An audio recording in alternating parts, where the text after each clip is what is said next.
Moi, je représente la team création de contenu. Donc, cette créativité que je vais vous parler.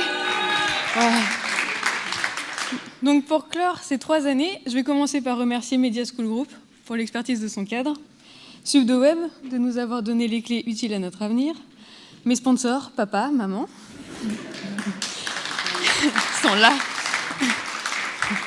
Mes soutiens, papa, maman, Damien, Aurélie, puis tous les copains de la promo, surtout ceux-là. Allez.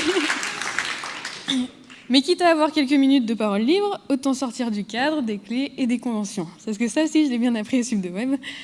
Donc cette année, ça a été une merveilleuse année en alternance, pendant laquelle j'ai beaucoup appris dans une boîte géniale de surcroît.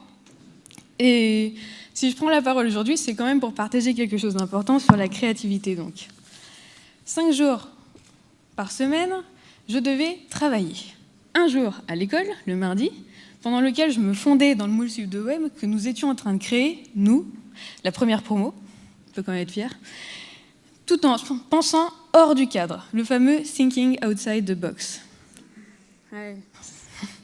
4 jours par semaine, en entreprise, je respectais ce cadre, celui qui faisait sa patte, elle aussi à l'entreprise, tout en sortant du moule, pour être transgressive, mais pas trop. Ouais, tout un programme, hein. Et lorsqu'enfin je suis parvenue à concilier le cadre, les règles, la transgression, l'esprit critique, toujours bien adapté à l'environnement dans lequel je devais m'épanouir, ma directrice de création m'a encensée. Mon sens de la formule, les petites punchlines, mes facultés d'analyse, ma sympathie, mon humeur égale en toutes circonstances, ma psychologie du client. Mais, parce qu'il y a toujours un mais, hein, sinon c'est pas drôle, le seul problème, c'est ton look. Ça va pas du tout, ma chérie. Tout est un 8 poulpeux. Ouais, on n'est pas tous égaux face au Nutella, dommage.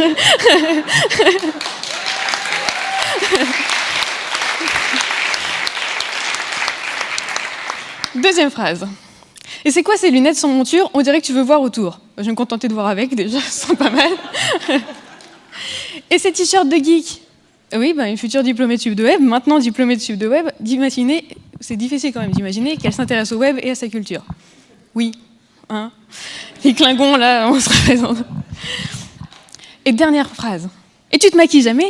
Non, ce sont mes vraies cernes. Merci, SubDoWeb.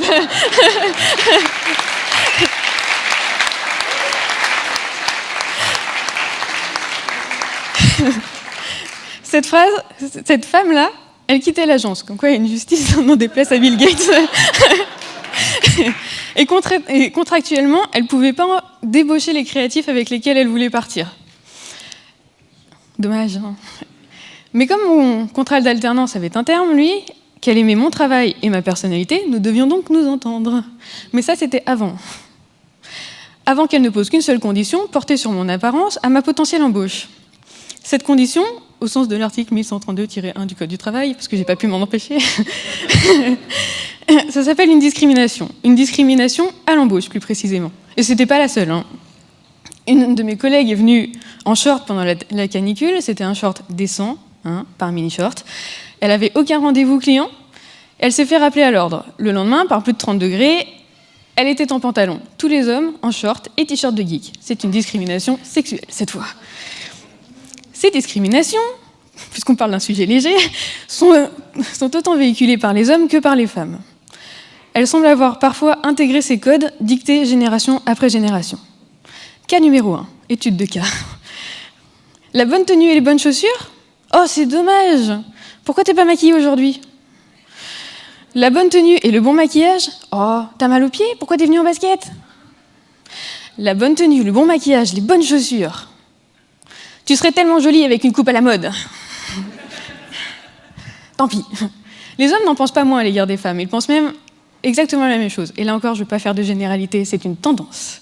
Puisque dans le web, il n'y a que les tendances qui comptent. Ça aussi, on l'a bien appris, hein. Mais ce qui est intéressant, c'est quand on les écoute parler entre eux. Lorsqu'enfin ils parlent de l'apparence, c'est pour dire « Waouh, il est trop cool ton t-shirt Lego, je veux le même !» Rien de neuf, rien d'étonnant. Ainsi donc, de drôles de motifs, de drôles de couleurs, de grosses lunettes. Ça devrait donc faire de moi une créa de la com. Non. Ça, c'est seulement en avoir l'air. Mais Sophie, nous sommes dans un métier d'image. Alors, au risque d'enfoncer une porte ouverte, L'image, c'est celle de notre client auprès de ses propres clients. C'est elle qu'on travaille. Le document board devant lequel un concepteur-rédacteur passe 90% de ses journées, les 10% restants, c'est la cantine, je vois les petits malins. Il se moque pas mal de la coupe de son jean. Donc toutes ces choses qu'il faut avoir pour être et pour savoir. À votre avis, pourquoi? Pour inspirer confiance en soi.